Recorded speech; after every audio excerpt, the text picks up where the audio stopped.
Assalamu alaikum, friends. Today I'm going to talk about a very important day in Islamic history and pre-Islamic as well. It is the 10th of Muharram. We are currently in the month of Muharram, and specifically we are right now shortly entered in the 10th of Muharram, the Ashura. Ashura is a very important day pre-Islamically as well as within Islam, and it is a um, very important day for Shiite Muslims due to the martyrdom of Imam Hussein alayhi salam. In Sunni side of Islam, they have a different aspect of it, along with the martyrdom of Imam Hussein alayhi salam. So I'm just going to give a little bit of history about the Ashura day and its pre-Islamic history and also within Islam. And we're going to talk about the fasting of on the day of Ashura and its value or its necessity as of today. So first of all, Ashura is not just celebrated or was not, I would say, commemorated in Muslims according to whatever sect you're coming from. It is pre-Islamic, and we have a few biblical and also Islamic narrations about the day of Ashura being important in previous religions as well. So first thing is that the narration that we have is about the Sayyidina Adam alayhi salam. Adam alayhi salam, it is said that the day of Ashura is the day that when his supplication was accepted by God and he was forgiven because of the sin that he did, and he was able to meet Eve or Hawa on that day of Ashura. Second thing is about the Sayyidina Yunus alayhi salam. Then when he was in the stomach of the whale, that was the same day that he supplicated to God, and then God has given him the expel him from the belly of the whale. Third is we have Nuh alayhi salam. Then his ship was in the flood, and the day of Ashura is the day when his ship was landed or rested on the mountain, and he made a supplication to God and then thanked him for that. The fourth is Sayyidina Ibrahim alayhi salam. Ibrahim alayhi salam, when he was put into fire, the day of Ashura was the day that he got out of the fire and nothing happened to him. The fifth is Sayyidina Musa alayhi salam, that he and Bani Israel was given for granted flee from the captivity of Pharaoh, and then they had from Pharaoh, and then they had crossed the Bahr al-Ahmar, the Red Sea, and made it to the other side of the sea, and the Pharaoh and his team was drowned. So based on that, we have a narration now into the Islamic tradition that when Prophet Muhammad, peace be upon him, he came to Medina, he saw Jews fasting on the day of Ashura, and he asked the locals that why they are fasting for. And we have to keep in mind, I'll explain to that. That it was a beginning of his era into Medina, and we didn't have no laws, no prayers, and no fasting orders or any other thing specifically. So when he entered Medina, he saw Jews being fasting. He asked why they are fasting, and then they were told that it is a great day. It is a day when Bani Israel got flee from Pharaoh, and Musa alayhi salam, in the gratitude of Allah and his blessing, he made fast. He observed fast to be thankful to him. So Prophet Muhammad, when he heard that, he said, I have a more right on Musa than Jews, and we will be fasting on that day too. And they make it 2 days because we should not be resembling Jews. So 9th and 10th, or 10th or 11th would be the day that Muslim would be fasting. And that was established at that time. But as we know that this is pre-Ramadan, it's the fasting of Ashura was important pre-Ramadan, but then after Ramadan was prescribed, uh, his value wasn't that as it was before. And we have a narration in Bukhari, which I'm going to read it here on that account. It's Bukhari, Kitab al-Sawm, and the chapter is 30, and the hadith number is 2002. Excuse me. And it is from Sayyida al-Mu'minin Aisha radiallahu anha. According to her, narrated Aisha, Quraysh used to observe Sawm, or the fast, on the day of Ashura in the pre-Islamic ignorance period. And Allah's Messenger too used to observe fast on that day. When he came to Al-Madinah, he observed fast on that day and ordered others to observe fast too. Later, when the fasting of the month of Ramadan was prescribed, he gave up on the day of Ashura and became optional for one to observe fast on it or leave its fasting. On the other account, same Bukhari and Kitab al-Sawm, the book of fasting, 2003, very important hadith. And you would know why it is important. And it says that narrated Humayd bin Abdul Rahman that he heard Muawiyah ibn Abi Sufyan on the day of Ashura during the year he performed the Hajj, saying on the pulpit, "O the people of Medina, where are your religious scholars?" I heard Messenger saying, "This is the day of Ashura. Allah has not enjoined its fast on you, but I am fasting it." So he's fasting. Muawiyah ibn Abi Sufyan is fasting on the day of Ashura. You have the choice either to observe fast or not to observe fast on this day. So we have two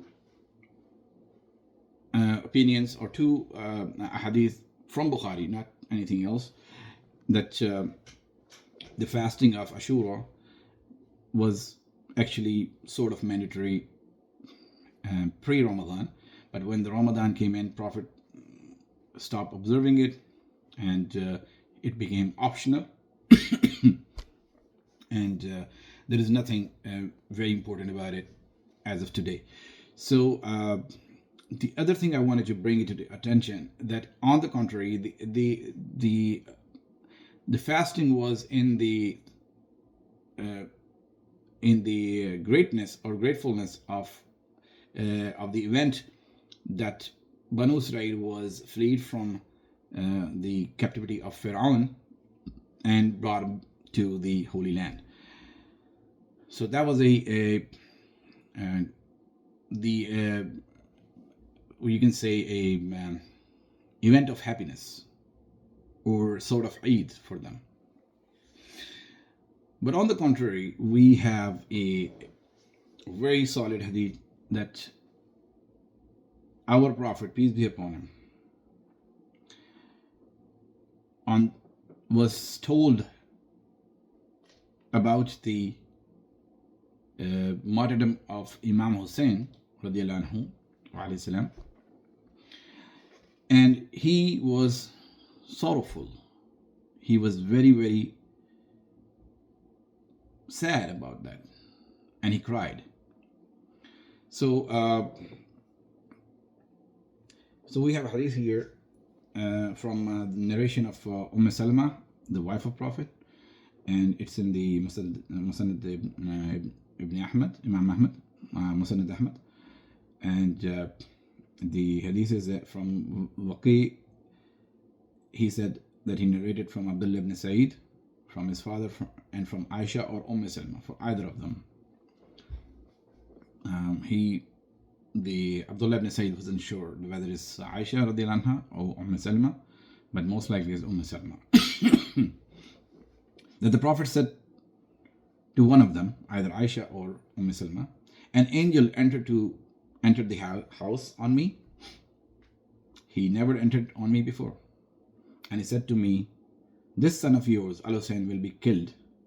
And if you wish, I can show you the soil from the earth where he will be killed. Then he took out some red soil. Prophet Muhammad took out his red soil and showed it to him.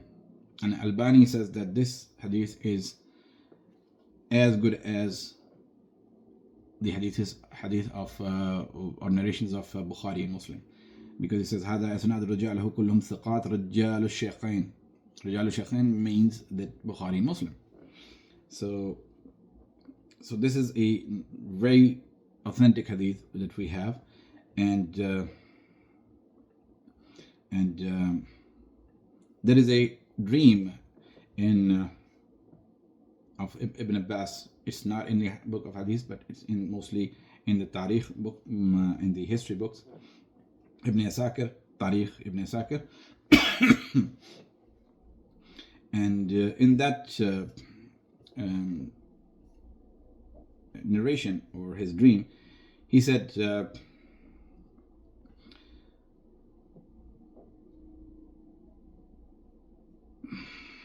Ibn Abbas, he was crying, tears on his face. The Prophet Muhammad, Ibn Abbas said that he saw Prophet Muhammad in his dream, and he was crying, and his tears were on his face. I saw the messenger in dream holding a bottle. When he saw him, he was holding a bottle, and he was saying to me, "Do you know what my ummah has done after me? They have killed my son Hussein, and this is his and his companions' blood that I am taking up to Allah, the mighty and sublime." So Ibn Abbas saw Prophet, peace be upon him, in his dream, and what the account says that he has noted that date, or his companions, or Ibn Abbas, whosoever he was telling this dream of him, they noted that date because Ibn Abbas woke up in a very devastating situation, and he came out and he talked to his friends or companions, those who were around, mostly the people of the house, the Ahlul Bayt, and that's what they, or at least the people of Medina, and that's what they noted the date, and exactly the same date that he said that he saw a dream of Prophet Muhammad. And also we have to remember that Ibn Abbas, when he sees Prophet, he doesn't see anyone else, because Ibn Abbas has seen Prophet, and Prophet Muhammad peace be upon him said that the shaitan cannot disguise me. If someone sees me, then he sees me. And this is only implement on the people who saw Prophet Muhammad. It's not for one of us, because we never seen him. So shaitan can come in a way and can deceive us, saying that I'm the Prophet. But Ibn Abbas, that's a different case. He saw Prophet, so when he sees Prophet, that's a Prophet. So Prophet Muhammad peace be upon him said that that he said that he saw his face, tear on his face, very bad situation, very sad, and he's collecting that blood, and he's going to take that blood to the God. So when we have one side, when we know for a fact, and there is another hadith from Sayyidina Ali radiallahu anhu, that he entered upon Prophet Muhammad peace be upon him, and he saw him crying and in tears, and then he says, "What made you cry, Ya Rasulullah sallallahu alaihi wasallam?" And he said, "An angel entered on me, and he told me that this son of yours will be killed, and that made me very sorrowful and sad." So on the conclusion, we're saying that on one side we have a prophet who has been given a flea, or from the captivity of a tyrant, and he celebrated or made fast in happiness or gratitude to Allah that he got free from the captivity of Pharaoh. And on the other side, we have our own prophet, the Sayyidul Anbiya, and he had been in a severe pain due to his son, due to his grandson. And he said, the son that it's very important to him. And he says, "Ana min Hussein wa Hussein minni." I am from Hussein and Hussein from me. And the grief of Prophet Muhammad, one of his tears, in my opinion, is way more heavier than any prophet's happiness or their joys. Our prophet was in pain, and with which iman and with which love we are celebrating and thanking God for by fasting on Ashura. We have to think about it. It's not a small thing. We're talking about Ahlul Bayt. We're talking about the best of the best people in Islam, just after Prophet Muhammad, peace be upon him. I understand that there are hadith, but we have an option. And these all hadith that about the day of fasting on Ashura are prior to the news of Imam Hussein being told to Prophet Muhammad his martyrdom. Think of it. How important is that event that Allah Rabbul Izzah showed Prophet Muhammad in his lifetime the martyrdom of Muhammad so he can grieve on his martyrdom in his life. How important is that? He did not wait because he knew that Prophet will die before Imam Hussein. So he brought the news in his life so he could grieve on him if he could. So on that day that he was in grief, because he knew that day. And then according to Ibn Abbas, whether he was metaphorically or by himself in Barzakh, there he was in pain that day, regardless.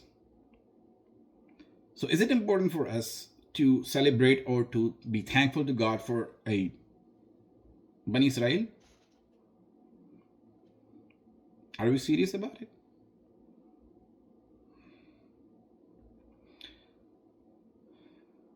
Hassan Hussein, Sayyida Shabab Ahl al-Jannah. Anyone who is entering the Jannah, these two, Hassan and Hussein, radiallahu anhuma wa alayhim salam, would be they would be the masters of that Jannah. You'll be facing them if you enter Jannah, inshallah. It is very important. It is very serious. Rasulullah sallallahu alaihi wasallam, in his khutbatul hajjatul wada, he said, I'm leaving behind you two very important things, two very heavy things. It's also called hadith al-saqalan, the two weighty things. One is the book of Allah, and second is my Ahlul Bayt. Be aware of my Ahlul Bayt. And these two are from the Ahlul Bayt. We will talk about the virtue of Ahlul Bayt in some other video. But for now, I'm trying to tell Ummah that have some, shame for yourself. You are this event has been promoted so badly, and then in the hatred of the Shiites, which I'm not going to go into details, that everybody has been pushed to fast, and then it's a day of happiness. It's a day of saying thanks to Allah because the Bani Israel got freed from the captivity of Pharaoh. It's nothing to do with Imam Hussein. He came after Rasulullah already had died. He died after that. Yes, he died after that. But how important was the event that Prophet Muhammad in his lifetime been showed that where he's gonna die, who is gonna be with him, and who's gonna kill him, or plan to kill him, or whatever. It's very serious, my brothers and sisters. It's very serious. Do not waste your iman because of something which is not even worth it. A day fasting is not gonna, and it's an optional, which I just told you from Bukhari, it's an optional. It's any other siyam. It's an optional. Don't ruin your iman. Your love for Ahlul Bayt is way more worthier than this song. I'm believing in it, and I'm telling you. If a tear comes from your eye in the sunnah of Prophet Muhammad, peace be upon him, because of his son, because of his grandson, is more worthy than this fast that you're doing for, I don't know, for Bani Israel. I hope I have cleared my message and I have conveyed it to you guys, but it's up to you. I'm not saying don't observe it. It's up to you. I mean, it's a sunnah, but we can have it with our heart being in love with Imam Hussein alayhi salam and Ahlul Bayt, and can even say, okay, we are fasting it because it's sunnah. But our hearts are in sorrow of the death or the martyrdom of Imam Hussein brutally with his family and his friends in Karbala. Inshallah, I hope everyone understands, and inshallah, I believe that we will look into it deeply and not being sectarian in the hatred of Shiites or any other sect. We would go further in sort of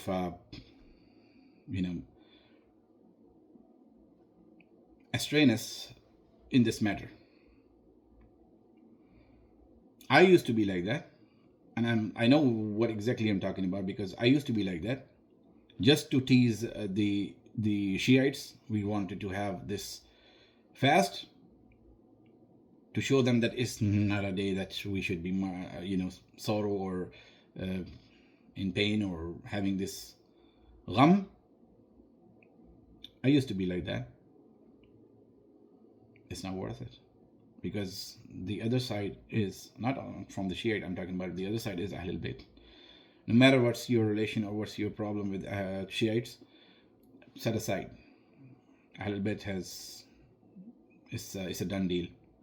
You cannot play with that game. You cannot play. Happiness in their time of sorrow, not acceptable. I hope I conveyed the message, and inshallah we talk about it in more details in a better way. Thank you. Have a nice day. Assalamu alaikum.